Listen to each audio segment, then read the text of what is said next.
السلام عليكم ورحمة الله وبركاته.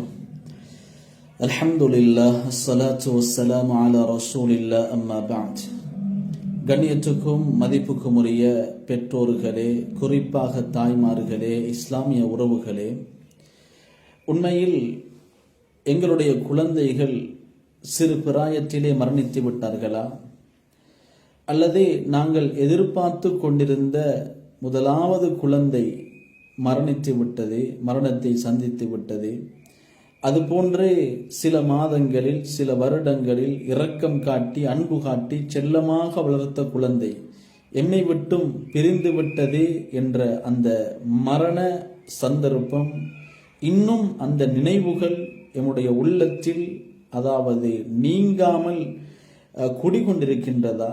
இதோ அப்படியாப்பட்ட பெற்றோர்களுக்கான சமர்ப்பணம். உண்மையில் நெருங்கிய உறவுகள், நெருங்கிய குடும்பத்தினர்கள் ஒருவர் அல்லது பெற்றோராக இருக்கலாம், பிள்ளைகளாக இருக்கலாம், பிரிகின்ற போதே அது பெரும் ஒரு கவலையையும் பெரும் ஒரு சோகத்தையும் ஏற்படுத்துகிறது. அந்த அடிப்படையில் அப்படியாப்பட்ட சந்தர்ப்பத்தில் பொறுமையை கையாளும்படிதான் மார்க்கம் எமக்கு ரொம்ப தெளிவாக சொல்லியிருக்கிறது. எனவே அல்லாஹும் சூரா பக்ராவிலே 155வது வசனத்தில் அல்லாஹ் சொல்லுகிறான், வலநபுலு வன்னக்கும், உங்களை நாங்கள் சோதிப்போம், பிஷைஇம் மினல் ஹௌஃப், பயத்தை கொண்டு, வல் ஜூ, இன்னும் பசியை கொண்டு, வனக்ஸிம் மினல் அம்வால், பொருளாதாரத்திலே நெருக்கடியை ஏற்படுத்தி, வல் அன்ஃபுஸ், இன்னும் உயிர் சேதங்களை, எம்முடைய நெருங்கிய உறவுகளுடைய மரணத்தை, நெருங்கிய உறவுகளுக்கு அல்லாஹ் மரணத்தை கொடுத்து எங்களை சோதிக்கின்றான். அந்த அப்படியாப்பட்ட சந்தர்ப்பத்தில் வபஷிரி ஸாபிரீன், நபியே பொறுமையாக இருக்கும்படி நன்மாராயம் சொல்லுங்கள். எனவே அந்த சந்தர்ப்பத்தில் நாங்கள் என்ன சொல்ல வேண்டும்? அல்லதீன இதா அஸாபத்துஹும் முஸீபா, அப்படியாப்பட்ட சோதனைகள் ஏற்படுகின்ற போது காலு இன்னா லில்லாஹி வ இன்னா இலைஹி ராஜிஊன், நீங்கள் இன்னா லில்லாஹி வ இன்னா இலைஹி ராஜிஊன் என்பதாக சொல்லுங்கள். எனவே அல்லாஹ்வுக்கு மாற்றமான பேச்சுக்களை பேசி, இஸ்லாத்துக்கு முரணான பேச்சுக்களை பேசாமல் தவிர்ந்து, இன்னா லில்லாஹி வ இன்னா இலைஹி ராஜிஊன், இது அல்லாஹ்வுடைய நாட்டம் என்று ஏற்றுக்கொள்வது தான் பொறுமை. சகோதரர்களே, பொறுமை. ஹஸ்ரத் உம்மு சலமா ரலியல்லாஹு தஆலா அன்ஹா அவர்கள் அறிவிக்கிறார்கள், ரசூலுல்லாஹி ஸல்லல்லாஹு அலைஹி வஸல்லம் அவர்கள் சொல்லக்கூடிய ஒரு ஹதீஸ், உங்களுக்கு சோதனை வருகின்ற போது நீங்கள் இன்னா லில்லாஹி வ இன்னா இலைஹி ராஜிஊன், அல்லாஹும்ம அஜுர்னி ஃபீ முஸீபதி வ அக்லிஃப் லீ கைரம் மின்ஹா என்று சொல்லக்கூடிய இந்த துஆவை ஓதினால் இழந்ததை விட சிறந்ததை அல்லாஹ் தருவான். குழந்தையை அதாவது இழந்திருக்கிறோமா, அதைவிட சிறந்த குழந்தையை, அதைவிட அழகான குழந்தைகளை, எமக்கு கண் குளிர்ச்சியை ஏற்படுத்தக்கூடிய குழந்தைகளை அல்லாஹ் நிச்சயம் தருவான்.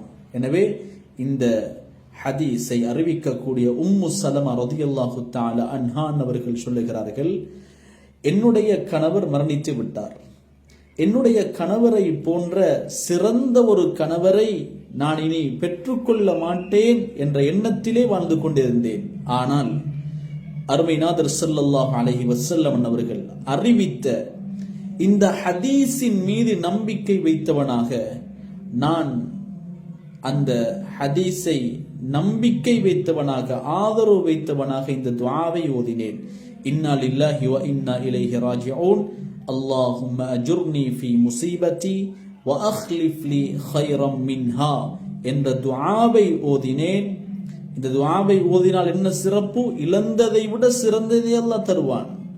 ஆனால் உம்மு சலமா ரலியல்லாஹு தஆலா அன்ஹா, அதாவது இழந்தது கணவனை, சிறந்த கணவன் வேறு கிடைக்காது என்று நினைத்தார்கள். ஆனால் இந்த ஹதீஸின் மீது நம்பிக்கை வைத்து இந்த துஆவை ஓதினார்கள். அருமைநாதர் ஸல்லல்லாஹு அலைஹி வஸல்லம் அன்னவர்களையே அல்லாஹ் ஹஸரத் உம்மு சலமா ரலியல்லாஹு தஆலா அன்ஹா அவர்களுக்கு கணவனாக கொடுத்து விட்டான். எனவே இந்த துஆவை நம்பிக்கையோடு ஓதுங்கள். அல்லாஹ் சிறந்த குழந்தைகளை, அதாவது தாய்மார்களாகிய பெற்றோர்களாகிய உங்களுக்கு அல்லாஹ் தருவான். அதுபோன்று இப்படியாப்பட்ட சோகங்கள் எமக்கு மாத்திரமல்ல, எம்முடைய அன்பு ரசூலுல்லாஹி ஸல்லல்லாஹு அலைஹி வஸல்லம் அன்னவர்கள் கூட, அதாவது அவர்களுடைய ஒரு குழந்தை இப்ராஹிம் என்ற குழந்தை 1.5 வயது, சுமார் 18 மாதங்கள் இருக்கும் பொழுதே மரணத்தை தழுவியது. ரசூலுல்லாஹி ஸல்லல்லாஹு அலைஹி வஸல்லம் அன்னவர்கள் குழந்தையை கையிலே ஏந்தியவர்களாக கண்ணீர் வடித்தார்கள். சஹாபாக்கள் கேட்டார்கள், அல்லாஹுடைய ஏற்பாட்டை நம்பி இருக்கக்கூடிய நீங்களுமா கண்ணீர் வடிக்குகிறீர்கள் என்று கேட்டார்கள். ரசூலுல்லாஹி ஸல்லல்லாஹு அலைஹி வஸல்லம் அவர்கள் சொன்னார்கள், அல் கல்பு யஹ்ஸன் வல் ஐனு தத்மா. என்னுடைய உள்ளம் கவலைப்படுகிறது, கண்ணால் கண்ணீர் வடிகிறது. வல நகூலு இல்லா மா யுர்தி ரப்பனா. ஆனால் அல்லாஹ்வுக்கு மாற்றமான, அல்லாஹ்வுக்கு முரணான, இஸ்லாத்துக்கு முரணான மாற்றமான எந்த ஒரு பேச்சையும் பேச மாட்டேன் என்று சொன்னார்கள். பொறுமையாக இருந்தார்கள். அல்லாஹ்வுடைய ஏற்பாடு என்று அதை ஏற்றுக்கொண்டு பொறுமையாக இருந்தார்கள். எனவே அப்படி பொறுமையாக இருந்தால் குழந்தைகளை இழந்து உண்மையிலேயே கவலை இருக்கும். உண்மையிலேயே அந்த நினைவுகள் வரும் பொழுது பெரும் ஒரு கவலை ஏற்படுத்தும் பெற்றோர்களுக்கு. ஆனால் பொறுமையாக இருந்தால் கூலி என்ன தெரியுமா? அந்த குழந்தையினுடைய ரூஹை எடுத்து கொண்டு செல்லக்கூடிய நேரத்திலே அல்லாஹ் மலக்குமார்களிடத்திலே சொல்லுகிறான், கேட்கின்றான், குழந்தையினுடைய ரூஹை எடுத்து செல்லும் பொழுது பெற்றோர்கள் பொறுமையாக இருந்தார்களா அல்லது முரணான ஏதாவது பேச்சுக்களை பேசினார்களா? உண்மையிலேயே பெற்றோர்கள் பொறுமையாக இருந்தால் சுவனத்திலே மாளிகை கட்டப்படுகிறது. அந்த மாளிகைக்கு பைத்துல் ஹம்த், புகழ் மாளிகை என்று பெயரிடப்படுகிறது. அது மாத்திரமல்ல, அன்பு நபி ஸல்லல்லாஹு அலைஹி வஸல்லம் வீட்டிற்கு ஒருவர் அடிக்கடி வரக்கூடியவராக இருந்தார். அவர் வரும் போதெல்லாம் அவருடைய குழந்தையை அழைத்து கொண்டே வருவார். ஆனால் ஒரு நாள் அவர் வரும் பொழுது அவருடைய பிள்ளை இருக்கவில்லை. அன்பு நபி ஸல்லல்லாஹு அலைஹி வஸல்லம் அவர்கள் கேட்டார்கள், என்ன விடயம் இன்றைய நாள் குழந்தையை காணவில்லையே? சொன்னார்கள், என்னுடைய குழந்தை மரணித்து விட்டது.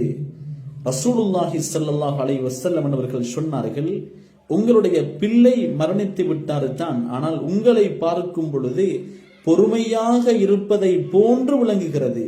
அதனால் சொன்னார்கள் அருமை நாதர் ஸல்லல்லாஹு அலைஹி வஸல்லம், நீங்கள் மரணித்ததன் பின்னால் எந்த வாயிலால் சுவர்க்கத்துக்குள் நீங்கள் நுழைந்தாலும் உங்களுடைய மகன் உங்களை வரவேற்பதற்கு காத்து கொண்டிருப்பான் என்று சொன்னார்கள். எனவே பெற்றோர்களே, அன்பான தாய்மார்களே, குழந்தையை இழந்து விட்டீர்களா? தாங்க முடியாத கவலையிலே, தாங்க முடியாத அதாவது நினைவிலே, மறக்க முடியாத நினைவிலே நீங்கள் இருக்கின்றீர்களா? இதோ உங்களுக்கான சமர்ப்பணம். இந்த கூலியெல்லாம் இருக்கிறது. பொறுமையாக இருங்கள், ரப்பிடத்திலே துஆ செய்யுங்கள். அதுபோன்று உங்களுக்கு பொறுமையாக இருந்தால் மாளிகை கட்டப்படும். உங்களுடைய குழந்தையோடு சுவனத்தில் இருக்கலாம். நீங்கள் சுவர்க்கம் செல்லும் பொழுது உங்களுடைய குழந்தை உங்களை வரவேற்பதற்காக காத்து கொண்டிருக்கிறது. எனவே பொறுமையாக இருங்கள், நினைவுகளை விடுங்கள், இந்த நன்மாராயங்களை நினைத்து சந்தோஷப்படுங்கள். அல்லாஹ் ரப்புல் இஸ்ஸத் ஜல்ல சுப்ஹானஹு வ தஆலா இப்படியாப்பட்ட பாக்கியத்தை இழந்த குழந்தைகளுடைய பெற்றோர்களுக்கு அல்லாஹ் கொடுப்பானாக. அதுபோன்று நான் ஆரம்பத்திலே சொன்ன அந்த துஆவை ஓதுங்கள். அல்லாஹ் இழந்ததை விட சிறந்ததை அல்லாஹ் உங்களுக்கு நிச்சயமாக தருவான். வாஹிரு தஅவானா அல்ஹம்துலில்லாஹி ரப்பில் ஆலமீன். அஸ்ஸலாமு அலைக்கும் வரஹ்மத்துல்லாஹி வபரகாத்துஹு.